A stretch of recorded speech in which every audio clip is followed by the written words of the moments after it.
Vavaka ho an'ireo nodimandry. Vavaka mandritry ny herinandro fanampiana ny fanahy mijaly ao amin'ny afo fandiovana. Andro faharoa, Alatsinainy. Amin'ny anaran'ny Iray sy ny Zanaka sy ny Fanahy Masina. Amen.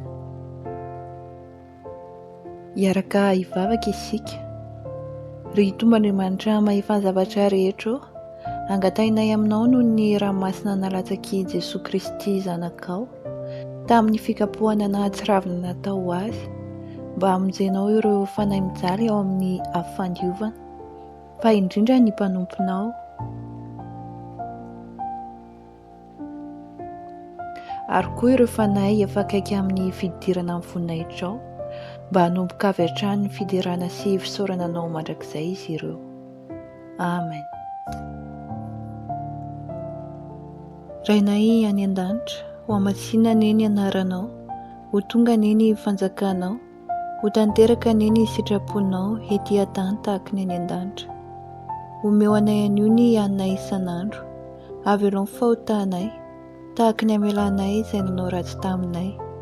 Aza avelanao ho azy ny fotoana mandratsy izahay, fa manafahanay amin'ny ratsy. Amen. Arahaba ary Maria feno soavana, ny Tompo ao aminao. Nosoavina no vehivavy rehetra ianao, ary ho soavina i Jesosy nateraka ny kibonao. Masina Maria renin'Andriamanitra, mivavao anay mpanota, ankehitriny ary amin'ny andro fahatesanay. Amen.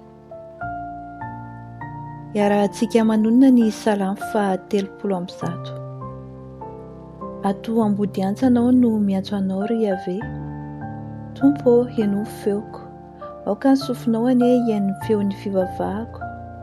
Raha mitana ny fahatsiarovana ny eloko ianao ry ave, iza no haharitra Tompo, fa ao aminao ny famelan-keloka mba hanajan'ny ny olona anao.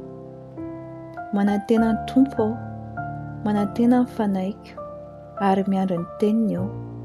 Maniry ny Tompo ny fanahiko, mihoatra noho ny an'ireny mpiambina ny fipoahan'ny andro. Apetro amin'ny Tompo ny fitokianao ry Israely, fa ao amin'ny Tompo misy ny famindrapo. Ao aminy no misy fanafahana miompampana, izy no hanavitra ny Israely amin'ny elohany rehetra. Vavaka ho an'ny fitsarana mandrakizay. Tompo, omeo fitsarana mandrakizay ireo maty, ary aoka ny fahazavana mandrakizay hanazava azy ireo. Ingany mba handram-piadanana noho ny famindrapon'Andriamanitra ny fanahin'ireo kristianina efa maty. Amen. Tompo, hainao ny vavakay, ary aoka ny fitalaonay ho tonga eo anatrehanao. Miaraka hivavaka isika. Ry Andriamanitra mpahary sy mpamonjy ny mino rehetra, omeo famelan-keloka tanteraka ireo fanahin'ny mpanomponao nodimandry, mba amin'ny vavakay feno finoana dia azo ny famindraponao sy ny famelanao izay nireny hatray izy ireo, amin'ny alalan'i Kristy Tomponay izay velona sy manjaka mandrakizay. Amen. Tompo, omeo fitsarana mandrakizay izy ireo, ary aoka ny fahazavahanao no hanazava azy ireo mandrakizay. Engany mba handram-piadanana noho ny famindrapon'Andriamanitra ny fanahin'ny kristianina efa maty. Amen.